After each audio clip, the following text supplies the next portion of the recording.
പശ്ചിമേഷ്യയിൽ വീണ്ടും ആശങ്ക.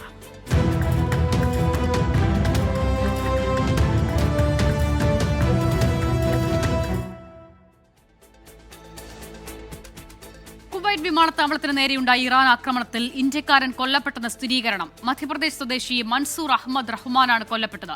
63 പേർക്ക് പരിക്കേറ്റു. ബഹ്റൈനിലും ഇറാൻ ആക്രമണം നടത്തി. കുവൈറ്റിലേക്കും ബഹ്റൈനിലേക്കുമുള്ള വിമാന സർവീസുകൾ ഭാഗികമായി റദ്ദാക്കിയിട്ടുണ്ട്. കുവൈത്ത് അന്താരാഷ്ട്ര വിമാനത്താവളത്തിലെ ടെർമിനൽ 1 നേർക്കാണ് ഇറാന്റെ മിസൈൽ ആക്രമണം ഉണ്ടായത്. തിരക്കേറിയ ടെർമിനലിലുണ്ടായതിനാൽ അപകടത്തിന്റെ വ്യാപ്തി കൂടി. 55-കാരനായ മധ്യപ്രദേശ് സ്വദേശി മൻസൂർ അഹമ്മദ് റഹ്മാനാണ് കൊല്ലപ്പെട്ടത്.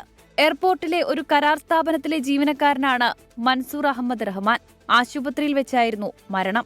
ഇയാളുടെ കുടുംബത്തിനാവശ്യമായ സഹായം നൽകുമെന്ന് കുവൈറ്റിലെ ഇന്ത്യൻ എംബസി വ്യക്തമാക്കി. 63 പേർക്ക് പരുക്കേറ്റിട്ടുണ്ട്. ഇതിൽ 7 പേരെ അടിയന്തര ശസ്ത്രക്രിയയ്ക്ക് വിധേയരാക്കി. 6 ആശുപത്രികളിലായാണ് പരുക്കേറ്റവരെ ചികിത്സിക്കുന്നത്. വിമാനത്താവളത്തിന്റെ പ്രവർത്തനം പരിമിതപ്പെടുത്തിയിട്ടുണ്ട്.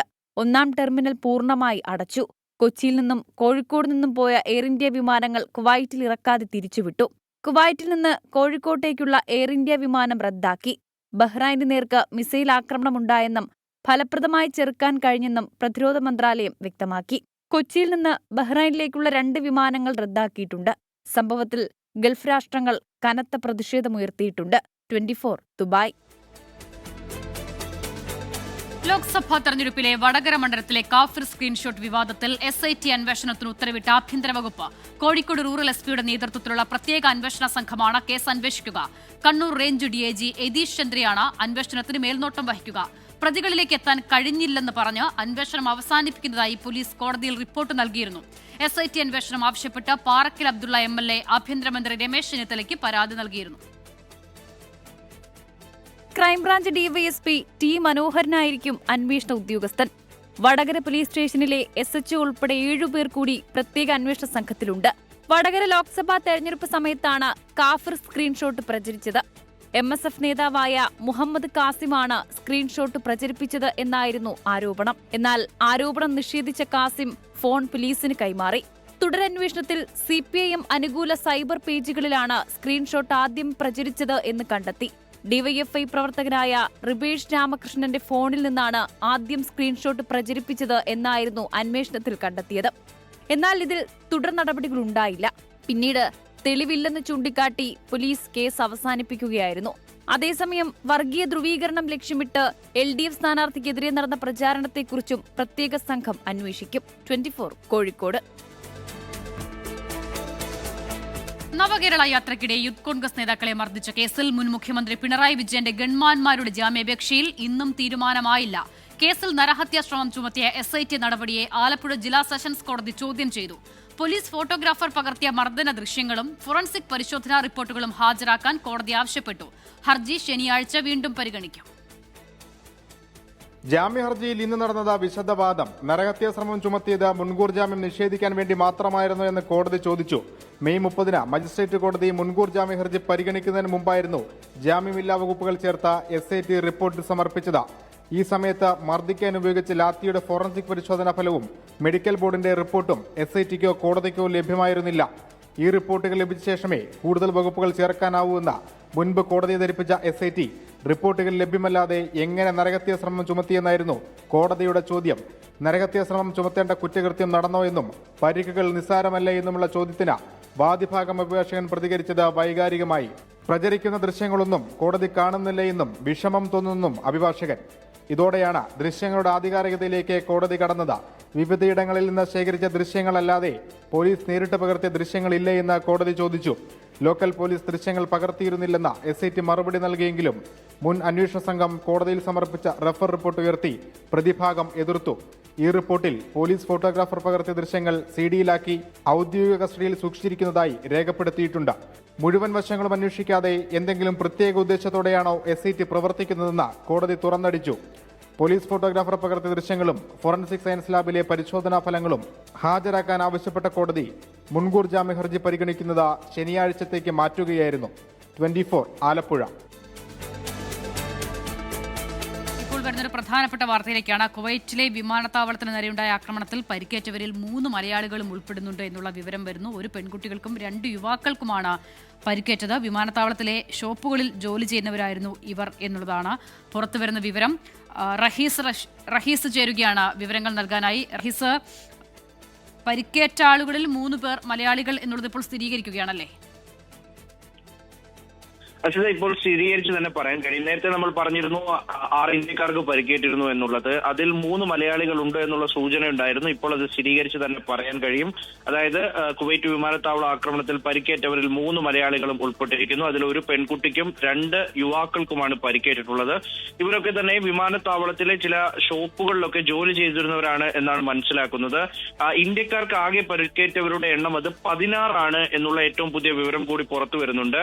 ആകെ പരിക്കേറ്റവരുടെ എണ്ണം 65 ആണ് എന്നാണ് അനൌദ്യോഗികമായി പുറത്തുവരുന്ന വിവരം. 63 എന്ന് ഔദ്യോഗികമായി പറയുന്നുണ്ട്. എന്നാൽ 65 പേർക്ക് പരിക്കേറ്റിട്ടുണ്ട് എന്നാണ് ചില ആശുപത്രികളുടെ കണക്കുകളൊക്കെ പരിശോധിക്കുമ്പോൾ പുറത്തു വരുന്നത്. എന്തായാലും അതിൽ 3 മലയാളികൾ ഉൾപ്പെട്ടിട്ടുണ്ട്. ഈ മലയാളികളുടെ പരിക്ക് അത്രത്തോളം സാരമുള്ളതല്ല. ഇവരുമായി ബന്ധപ്പെട്ട മറ്റ് വിവരങ്ങൾ എന്തെങ്കിലും ലഭ്യമാകുന്നുണ്ടോ റഹീസ്? ഇവരുടെ നാട്ടിലുള്ള കുടുംബങ്ങൾക്കടക്കം ഈ വിവരം അവരെ അറിയിച്ചിട്ടുണ്ടോ? ഇവരുടെ ആരോഗ്യനില എങ്ങനെയാണ്? അശ്വത, നിലവിൽ എന്തായാലും ഇന്ത്യൻ എംബസി ഇടപെട്ടുകൊണ്ട് എംബസിയുടെ ഓരോ പ്രതിനിധികളും ഈ ആശുപത്രിയുമായി ബന്ധപ്പെടുന്നുണ്ട്. ആകെ ഈ 6 ആശുപത്രികളിലായിട്ടാണ് പരിക്കേറ്റവർ ചികിത്സയിലുള്ളത്. 6 ആശുപത്രികളിലും ഇന്ത്യൻ എംബസിയുടെ പ്രവർത്തകർ അല്ലെങ്കിൽ അത്തരത്തിലുള്ള ഒഫീഷ്യൽസ് അവിടെ ഉണ്ട്. അവർ കൃത്യമായി ഓരോരുത്തരുടെയും വീടുകളിൽ ബന്ധപ്പെടുന്നുണ്ട്. ഇത് നേരത്തെ ഈ മൈനർ ഇഞ്ചുറീസ് പറ്റിയവരുടെ കൂട്ടത്തിൽ പെടുന്നവരാണ് എന്നാണ് മനസ്സിലാക്കുന്നത്. അതിൽ നേരത്തെ നമ്മൾ പറഞ്ഞിരുന്നു 7 പേർക്ക് സാരമായ പരിക്കുണ്ട്. അവർക്കൊക്കെയും അടിയന്തര ശസ്ത്രക്രിയ നടത്തുകയും ചെയ്തിരുന്നു. ഇത് അല്ലാതെ നിസ്സാര പരിക്കുകൾ ഉള്ളവരാണ്. എന്നാലും ആശുപത്രിയിൽ കഴിയുന്നവരുടെ വിവരങ്ങളാണ് പുറത്തു വരുന്നതെന്നാണ് മനസ്സിലാക്കുന്നത്. നിലവിൽ പൊതുവെ ഇറാൻ ഈ കുവൈറ്റ് മാധ്യമങ്ങളൊക്കെയും പരിശോധിക്കുമ്പോൾ ഗുരുതരമായി പരിക്കേറ്റവർ അല്ലെങ്കിൽ ജീവഹാനി വരാൻ സാധ്യതയുള്ളവർ പോലെ അത്തരത്തിൽ പരിക്കേറ്റവർ ഇല്ല എന്നുള്ള വിവരമാണ് അനൌദ്യോഗികമായി പുറത്തു വരുന്നത്.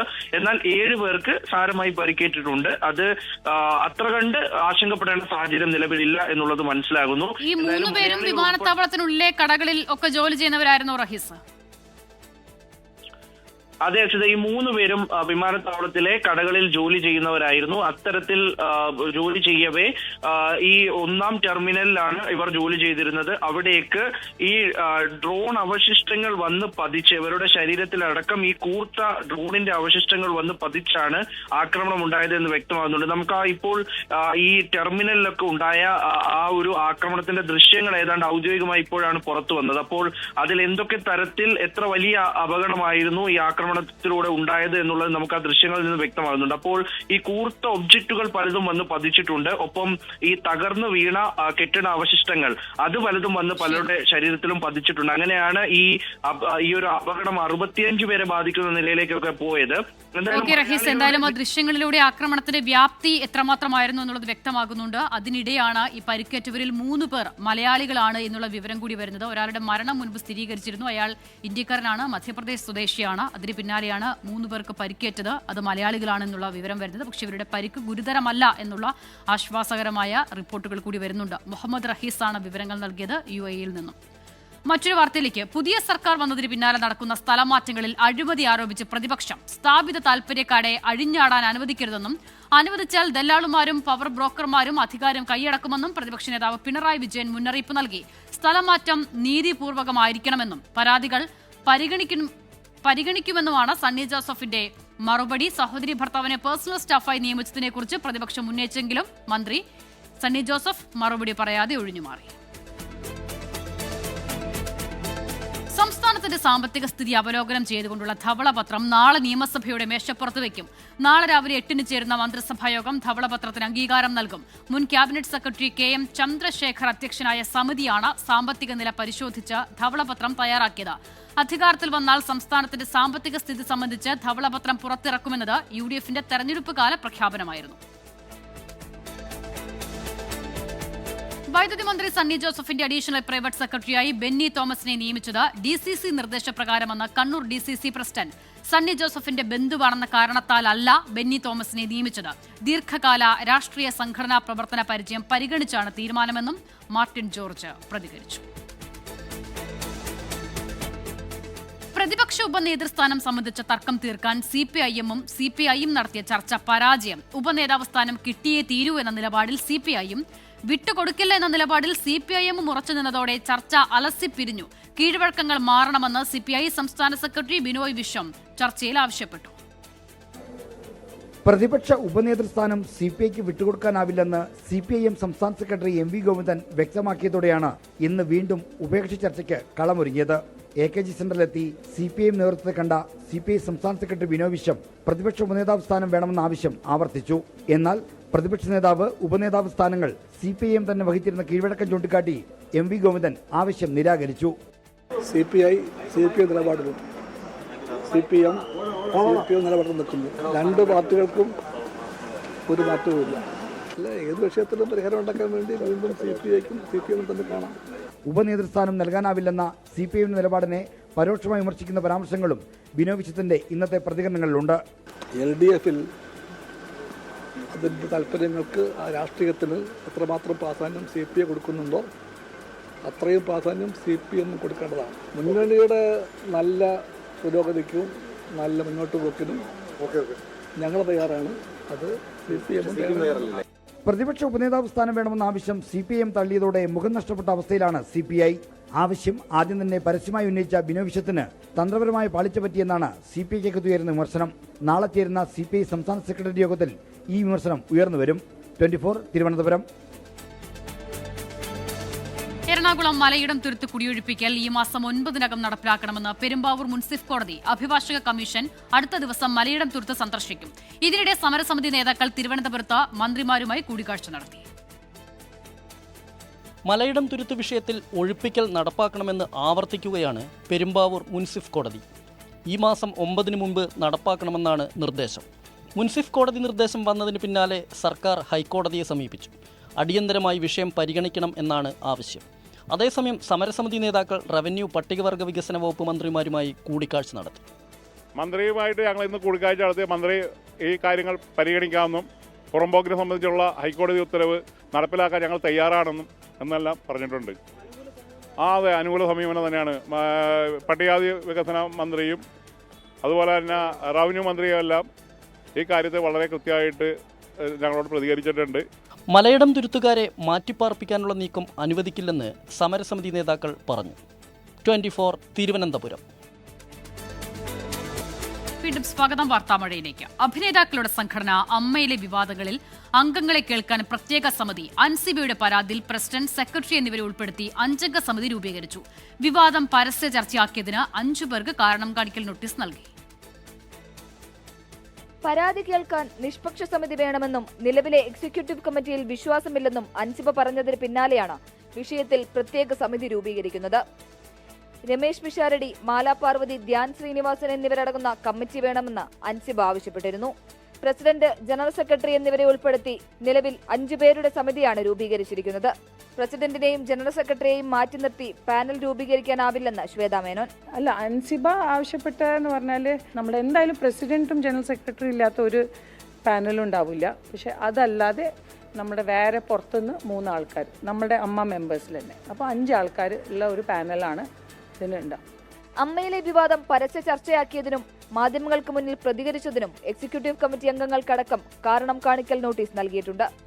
ഓഫീസ് സ്റ്റാഫ് അതുല്യയുടെ പരാതിയുമായി ബന്ധപ്പെട്ട ശബ്ദ സന്ദേശം ചോർന്ന സംഭവത്തിൽ കുക്കു പരമേശ്വരനിൽ നിന്ന് വിശദീകരണം തേടുമെന്നും ശ്വേതാ മേനോൻ പറഞ്ഞു. താനാണ് ശബ്ദ സന്ദേശം ചോർത്തിയതെന്ന് കുക്കു പരമേശ്വരൻ സമ്മതിച്ചെന്ന് ശ്വേതാ മേനോൻ അവകാശപ്പെട്ടു. 24 കൊച്ചി. കണ്ണൂർ ADM-ആയിരുന്ന നവീൻ ബാബുവിന്റെ മരണത്തിൽ പ്രതിയായ PP ദിവ്യയെ പിന്തുണച്ച് ഫേസ്ബുക്ക് വീഡിയോയുമായി പത്തനംതിട്ടയിലെ CPIM നേതാവ്. PP ദിവ്യ തെറ്റുകാരിയല്ല, CBI അന്വേഷണം കൊണ്ട് ഒരു കാര്യവുമില്ലെന്നും ഉദ്യോഗസ്ഥ വീഴ്ചയുണ്ടായാൽ ഭരണകർത്താക്കൾ ചോദ്യം ചെയ്യുമെന്നും CPIM പത്തനംതിട്ട ജില്ലാ സെക്രട്ടേറിയറ്റ് അംഗം PB ഹർഷകുമാർ പറഞ്ഞു. ഒരു ഭരണാധികാരി തലത്തിൽ PP ദിവ്യ കണ്ണൂർ ജില്ലാ പഞ്ചായത്ത് പ്രസിഡന്റായിരിക്കെ അവിടെ ഒരാൾ പെട്രോൾ പമ്പിന് അനുമതിക്ക് വേണ്ടി അപേക്ഷ നൽകി. ആ അപേക്ഷ മനഃപൂർവ്വമായി നിരസിക്കുന്നു, അല്ലെങ്കിൽ ആ അപേക്ഷ തീരുമാനമാകാതെ മാറ്റിവെക്കുന്നു. PP ദിവ്യയും അത്തരത്തിലൊരു നിർദ്ദേശമല്ലാതെ മറ്റെന്തെങ്കിലും അനാവശ്യം കാണിച്ചതായി പറയാൻ കഴിയില്ല. പക്ഷേ PP ദിവ്യ നിരന്തരമായി പറഞ്ഞിട്ടും അക്കാര്യത്തിൽ തീരുമാനമെടുക്കാതിരുന്ന നവീൻ ബാബു ഒരു സുപ്രഭാതത്തിൽ അതിന് അനുമതി കൊടുത്തത് PP ദിവ്യയെ അറിയും. ഇടതുപക്ഷ ജനാധിപത്യ മുന്നണി ഗവൺമെന്റ് നടത്തിയ അന്വേഷണത്തിലായാലും ഇപ്പൊ CBI അന്വേഷിച്ചാലും എങ്ങനെ ഒരു പരാമർശം കൊണ്ട് മാത്രം ഉദ്യോഗസ്ഥന്മാരുടെ ഭാഗത്ത് വീഴ്ചയുണ്ടായാൽ ഭരണാധികാരികൾ ചോദ്യം ചെയ്യും. ആ ചോദ്യം ചെയ്യുന്നത് ഇന്നലെയല്ല, അത് പണ്ട് മുതലേ തന്നെ ഉണ്ടായിട്ടുണ്ട്, ഇപ്പോഴും ചെയ്യുന്നില്ലേ? ഷിജോ കുര്യൻ ചേരുകയാണ് വിവരങ്ങൾ നൽകാൻ. ഷിജോ, ആദ്യഘട്ടത്തിൽ നവീൻ ബാബുവിന്റെ കുടുംബത്തിന് അനുകൂലമായ നിലയിൽ നിലപാടെടുക്കുകയായിരുന്നു പത്തനംതിട്ട ജില്ലാ കമ്മിറ്റി. പക്ഷേ ഇപ്പോൾ CBI അന്വേഷണം പ്രഖ്യാപിച്ച സാഹചര്യത്തിലാണല്ലോ ഒരു സെക്രട്ടേറിയറ്റ് അംഗത്തിന്റെ പ്രതികരണം. അസല ആദ്യഘട്ടത്തിലൊക്കെ കണ്ണൂർ എടിയമായിരുന്ന നവീൻ ബാബുവിന്റെ മരണത്തിന് പിന്നാലെ CPIM പത്തനംതിട്ട ജില്ലാ കമ്മിറ്റിയും ജില്ലാ സെക്രട്ടേറിയറ്റും ഒക്കെ ആ കുടുംബത്തിനൊപ്പം പൂർണ്ണമായിട്ട് നിലയുറപ്പിച്ച് നിന്നതാണ്. നമ്മൾ അന്നത് കാണുകയും ചെയ്തതാണ്. എന്നാൽ പുതിയ സർക്കാർ UDF സർക്കാർ അധികാരത്തിൽ വന്നു. നവീൻ ബാബുവിന്റെ മരണവുമായി ബന്ധപ്പെട്ടുള്ള കാര്യത്തിനകത്ത് CBI അന്വേഷണം പ്രഖ്യാപിച്ചതിന് പിന്നാലെ തന്നെ CPMന്റെ മുതിർന്ന പല നേതാക്കളിൽ നിന്നും അതിനെതിരായിട്ടുള്ള ഒരു വിമർശനങ്ങൾ അല്ലെങ്കിൽ അതിനെതിരായിട്ടുള്ള നിലപാടുകളൊക്കെ സ്വീകരിച്ച് നമ്മൾ കണ്ടതാണ്. KK രാഗേഷ് അടക്കം CBI അന്വേഷണത്തിനെതിരെ രംഗത്ത് വന്നതാണ്. അതിന് പിന്നാലെയാണ് പത്തനംതിട്ട ജില്ലയിലെ CPIM ജില്ലാ സെക്രട്ടേറിയറ്റ് അംഗവും അതുപോലെ തന്നെ CITUവിന്റെ സംസ്ഥാന വൈസ് പ്രസിഡന്റുമായിട്ടുള്ള PB ഹർഷകുമാർ PP ദിവ്യയെ അനുകൂലിച്ചുകൊണ്ടും CBI അന്വേഷണത്തെ എതിർത്തുകൊണ്ടും ഒരു ഫേസ്ബുക്ക് വീഡിയോയുമായിട്ട് രംഗത്ത് വന്നിരിക്കുന്നത്.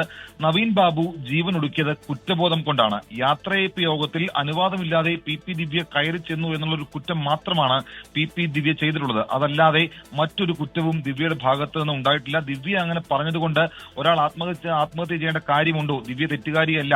CBI അന്വേഷണം കൊണ്ട് ഒരു കാര്യവുമില്ല. ഉദ്യോഗസ്ഥ വീഴ്ചയുണ്ടായാൽ ഭരണകർത്താക്കൾ അത് ചോദ്യം ചെയ്യും. അത് ഈ കഴിഞ്ഞ മാസങ്ങളിലോ കഴിഞ്ഞ വർഷമോ ഉണ്ടായ സംഭവമല്ല.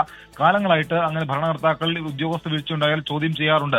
വൈകാരികമായി പ്രശ്നങ്ങളെ സമീപിക്കുന്ന മാധ്യമങ്ങളും ഒരു ജനതയുമാണെന്ന് കേരളത്തിലുള്ളത് എന്നുള്ള ഒരു വിമർശനം കൂടി PB ഹർഷകുമാർ ഉന്നയിക്കുന്നുണ്ട്. സ്വാഭാവികമായിട്ടും PP ദിവ്യനെ അനുകൂലിക്കുന്നു. നവീൻ ബാബുവിന്റെ മരണത്തിനെതിരെ CBI അന്വേഷണം പ്രഖ്യാപിച്ചതിൽ അതിനൊരു വിമർശനം ഉയർത്തുകയും ചെയ്യുകയാണ് പത്തനംതിട്ടയിലെ CPM നേതാവ് PB ഹർഷകുമാർ. ഷിജോ കുര്യനാണ് വിവരങ്ങൾ നൽകിയത്. CBI അന്വേഷണ പ്രഖ്യാപനത്തിന് പിന്നാലെയാണ് PP ദിവ്യയെ അനുകൂലിച്ചുകൊണ്ട് പത്തനംതിട്ട ജില്ലാ സെക്രട്ടേറിയറ്റ് അംഗം രംഗത്തെത്തുന്നത്.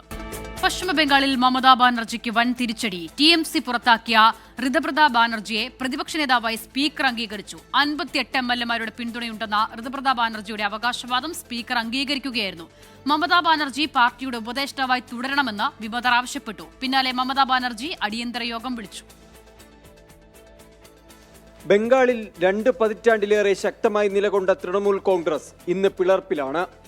പാർട്ടി പുറത്താക്കിയ MLA ഋതുപ്രത ബാനർജിയെ തൃണമൂലിന്റെ നിയമസഭാ കക്ഷി നേതാവായി സ്പീക്കർ അംഗീകരിച്ചു. 58 MLA-മാരുടെ പിന്തുണയുണ്ടെന്ന് അവകാശപ്പെട്ട് സ്പീക്കർ രതീന്ദ്ര ബോസിന് കത്ത് നൽകിയതിന് പിന്നാലെയാണ് ഋതുപ്രത ബാനർജിയെ പ്രതിപക്ഷ നേതാവായി അംഗീകരിച്ചത്. ജാവേദ് ഖാൻ, സന്ദീപൻ സാഹ, സബീന യാസ്മിൻ, ഷിയൂലി സാഹ എന്നിവർ പ്രതിപക്ഷ ഉപനേതാക്കളാകും. 3-2 MLA-മാരുടെ പിന്തുണ നേടിയതോടെ TMC ഔദ്യോഗിക വിഭാഗം തങ്ങളാണെന്ന വാദവും സ്പീക്കർ അംഗീകരിച്ചു.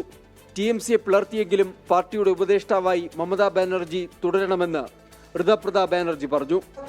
ममता बनर्जी का सवाल है, हम लोग मानते हैं कि Mamata Banerjee is a very tall leader और हमारा लेजिस्लेटिव पार्टी का उनसे आवेदन रहेगा कि हमारा चीफ एडवाइजर के तहत हम लोगों का मार्गदर्शन करते रहें. പിളർപ്പിന് പിന്നാലെ കാളിഘട്ടിലെ വസതിയിൽ മമതാ ബാനർജി അടിയന്തര യോഗം വിളിച്ചു. അഭിഷേക് ബാനർജി ഉൾപ്പെടെയുള്ള മുതിർന്ന നേതാക്കൾ യോഗത്തിൽ പങ്കെടുത്തു. 24 ഡൽഹി.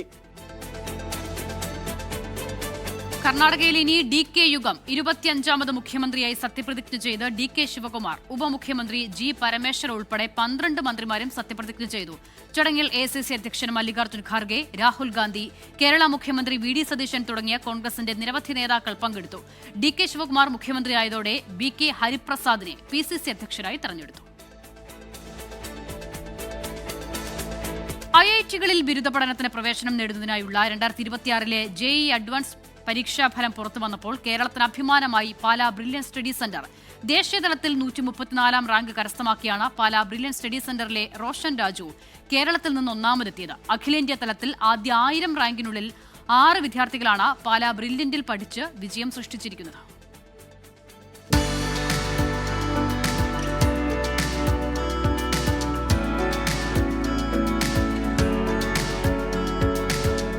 ദേശീയ തലത്തിൽ മികച്ച റാങ്കുകൾ കൈവരിച്ചാണ് പാലാ ബ്രില്യൻ സ്റ്റഡി സെന്റർ ഇത്തവണയും വിജയചരിത്രം ആവർത്തിച്ചിരിക്കുന്നത്. 134ാം റാങ്ക് കരസ്ഥമാക്കിയ റോഷൻ രാജു കേരളത്തിൽ ഒന്നാമനായി. എറണാകുളം അങ്കമാലി സ്വദേശിയും KSFE മാനേജറുമായ രാജു KKയുടെയും അധ്യാപിക ജാസ്മിൻ KVയുടെയും മകനാണ് റോഷൻ. മാന്നാനം KE സ്കൂളിലെ +2 പഠനത്തോടൊപ്പമാണ് ബ്രില്യന്റിൽ റോഷൻ പരിശീലനം നേടിയത്. ഈ വർഷത്തെ JEE മെയിൻ പരീക്ഷയിൽ റോഷന് 699 റാങ്ക് ഉണ്ടായിരുന്നു. റോഷന് പുറമെ 543 റാങ്കുമായി തൃശൂർ ദേവമാതാ CMI പബ്ലിക് സ്കൂളിലെ വൈഷ്ണവ്, 856 റാങ്കുമായി കളമശ്ശേരി രാജഗിരി പബ്ലിക് സ്കൂളിലെ അമിത് ആന്റണി എന്നിവരും പാലാ ബ്രില്യന്റിന്റെ അഭിമാന താരങ്ങളായി. മാന്നാനം KE സ്കൂളിലെ വിദ്യാർത്ഥികളായ ജേക്കബ് സോബി മഠത്തിൽ 882 റാങ്കും നിരഞ്ജൻ ജെ പിള്ള 883 റാങ്കും കരസ്ഥമാക്കി. 890 റാങ്ക് നേടിയ ഡേവിഡ് എസ് ജോണും പാലാ ബ്രില്യന്റിൽ നിന്ന് ഓൺലൈൻ പരിശീലനം നേടിയിരുന്നു. അഖിലേന്ത്യാ തലത്തിൽ ആദ്യ 5000 റാങ്കിനുള്ളിൽ 78 പേരും 10000 റാങ്കിനുള്ളിൽ 170-ലധികം വിദ്യാർത്ഥികളുമാണ് ബ്രില്യന്റിൽ നിന്ന് ഇടം പിടിച്ചത്. ഈ വർഷം 850ഓളം വിദ്യാർത്ഥികൾ IIT പ്രവേശനത്തിന് യോഗ്യത നേടിയതോടെ JEE അഡ്വാൻസിൽ കേരളത്തിൽ ഏറ്റവും കൂടുതൽ കുട്ടികളെ വിജയിപ്പിച്ച സ്ഥാപനമായി പാലാ ബ്രില്യന്റ് സ്റ്റഡി സെന്റർ മാറിയിരിക്കുകയാണ്. അധ്യാപകരുടെയും വിദ്യാർത്ഥികളുടെയും രക്ഷിതാക്കളുടെയും കഠിനാധ്വാനമാണ് വലിയ വിജയത്തിന് പിന്നിലെന്ന് ബ്രില്യന്റ് സ്റ്റഡി സെന്റർ ഡയറക്ടേഴ്സ് പറഞ്ഞു. News desk 24. വാർത്താമഴ പൂർണ്ണമാകുന്നു. നമസ്കാരം.